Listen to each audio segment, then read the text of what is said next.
खरात प्रकरणात ज्या खरात प्रकरणाने महाराष्ट्राची बदनामी केली, महाराष्ट्रामध्ये हे बंधू बाबा भगवे कपडे घालून काय काय करतात ते समोर आलेलं आहे. या खरात प्रकरणामध्ये खरातालाच फक्त नाचवण्याचं काम चाललेलं आहे. एसआयटीच्या माध्यमातून आम्ही मागच्या वेळेस सांगितलं की विधानसभेतही सांगितलं की खरातला त्याच्याकडून सगळी माहिती घेऊन याला शेवटी जसं एफशीनला मारलं तसं याला पण मारतील असं आम्ही आरोप केलेला आहे. की वस्तुस्थिती पुढे आपल्या लक्षात येणार. पण या खरात प्रकरणामध्ये महाराष्ट्रातल्या मंत्रिमंडळातले 4 मंत्री समाविष्ट आहेत. त्याची पत्र सुद्धा आम्ही आता मुख्यमंत्र्याला देणार आहोत त्याच्यात. आणि या चारही मंत्र्यांना मंत्रिमंडळातून काढायची आम्ही मागणी करू. कारण की खरात प्रकरणात नुसता खरातच दोषी आहे असं नाही. त्याच्यामुळे महाराष्ट्रातल्या मंत्रिमंडळातले काही मंत्री त्याच्यामध्ये समाविष्ट आहे आणि त्याच्यामुळे या प्रकरणालाही सुद्धा सरकार जे फक्त एसआयटीचं सोंग करून हे सगळं प्रकरण दाबायचा प्रयत्न करत असेल तर बिलकुल आम्ही ते दाबू देणार नाही. या सगळ्या प्रकरणाचा उगाळा करून त्याच्यामध्ये दोषी असलेल्या सगळ्यांवर कारवाई व्हावी, जेणेकरून महाराष्ट्रामध्ये दुसऱ्यांदा कोणी अशी हिंमत करणार नाही. या पद्धतीची आमची भूमिका राहणार. देवेंद्र फडणवीस यांच्या पूर्व गावातच मुरुम माफियाची दहशत पाहायला मिळते आहे.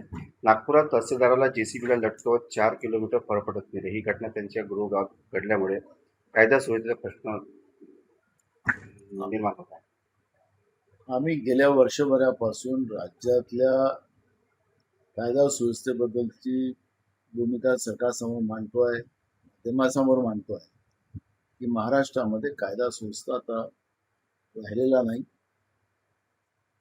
पण राज्याचे मुख्यमंत्री सांगतात की हा आरोप आहे, राज्यामध्ये कायदा सुव्यवस्था चांगलेली आहे. अशी सातत्यानं खोटं बोलायचं पण रेटून बोलायची भूमिका राज्याच्या सरकारची आणि राज्याच्या मुख्यमंत्र्याची आहे. हे आपण अनेकदा पाहिले. आपल्याला अजून त्यांच्या या जिल्ह्यामध्ये स्वतः नायब तहसीलदाराला जेसीबीला टांगून रेती माफियांनी काय केलं हे तर सगळ्या राज्यांनीच नाही तर देशांनी पाहिलेलं आहे. आणि त्याच्यामुळे त्यांच्याच जिल्ह्यात कायदा सुव्यवस्थेचा काय प्रश्न निर्माण झालेला आहे हे त्याच्यातून आपल्याला निष्पन्नात आलेलं आहे. आपल्याला माहितीसाठी सांगतो की महिलांवर अत्याचारामध्ये यूपी 1 नंबरला आणि महाराष्ट्र 2 नंबरला आहे.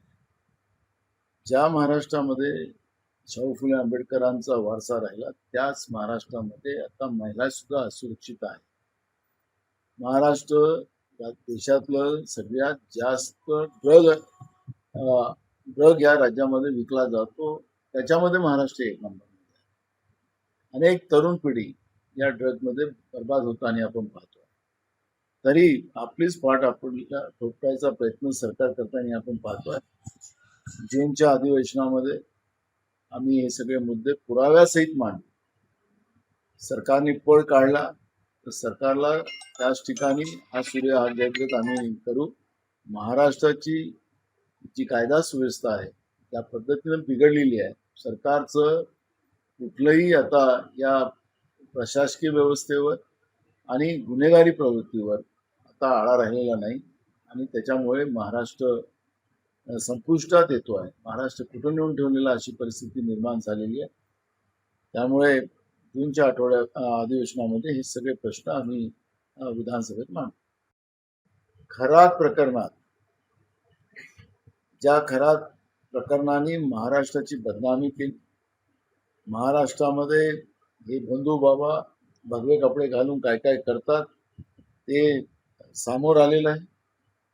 या खरात प्रकरणामध्ये खरातालाच फक्त नाचवण्याचं काम चाललेलं आहे. एसआयटीच्या माध्यमातून आम्ही मागच्या वेळेस सांगितलं की विधानसभेतही सांगितलं की खरातला त्याच्याकडून सगळी माहिती घेऊन याला शेवटी जसं एफशीनला मारलं तसं याला पण मारतील असं आम्ही आरोप केलेला आहे. की वस्तुस्थिती पुढे आपल्या लक्षात येणार. पण या खरात प्रकरणामध्ये महाराष्ट्रातल्या मंत्रिमंडळातले 4 मंत्री समाविष्ट आहेत. त्याची पत्र सुद्धा आम्ही आता मुख्यमंत्र्याला देणार आहोत त्याच्यात. आणि या चारही मंत्र्यांना मंत्रिमंडळातून काढायची आम्ही मागणी करू. कारण की खरात प्रकरणात नुसता खरातच दोषी आहे असं नाही. त्याच्यामुळे महाराष्ट्रातल्या मंत्रिमंडळातले काही मंत्री त्याच्यामध्ये समाविष्ट आहे आणि त्याच्यामुळे या प्रकरणालाही सुद्धा सरकार जे फक्त SITचं सोंग करून हे सगळं प्रकरण दाबायचा प्रयत्न करत असेल तर बिलकुल आम्ही ते दाबू देणार नाही. या सगळ्या प्रकरणाचा उगाळा करून त्याच्यामध्ये दोषी असलेल्या सगळ्यांवर कारवाई व्हावी, जेणेकरून महाराष्ट्रामध्ये दुसऱ्यांदा कोणी अशी हिंमत करणार नाही. या पद्धतीची आमची भूमिका राहणार. जातीच्या 13% आरक्षणाचे अ, ब, क, ड असे करण्यात येणारे उपवर्गीकरण अशास्त्रीय पद्धतीने रेटले जात असून यामागे आरक्षणाचे मूळ उद्दिष्ट संपवण्याचे सत्ताधाऱ्यांचे षडयंत्र आहे. बरोबर आहे. त्याचा जी बदर समिती बनवली होती, एक व्यक्ती सदस्य समिती, हीच खऱ्या अर्थानं चुकीची समिती आहे. सुप्रीम कोर्टाच्या निर्देशाप्रमाणे ही कुठली कारवाई झालेली नाही आणि या पद्धतीनं नेमकं कोणत्या ते SC समाजातले 59 ज्या जाती आहेत त्याच्यात नेमकं कोणालाच या आरक्षणाचे फायदे होतील ते अजूनही स्पष्ट झालेले नाही. सरकारने त्याच्यामधले ऑब्जेक्शन मागितलेले होते, GR काढून मागितले होते, पण बदर समितीचा अहवाल त्या ठिकाणी अजूनही जनतेसमोर आणलेला नाही. हे काल में काला आहे. काळच काळी करून आरक्षण संपवण्याचा प्रयत्न राज्यातलं फडणवीस सरकार करते आहे. हे चित्र त्याच्यातून स्पष्ट झाले. भाऊ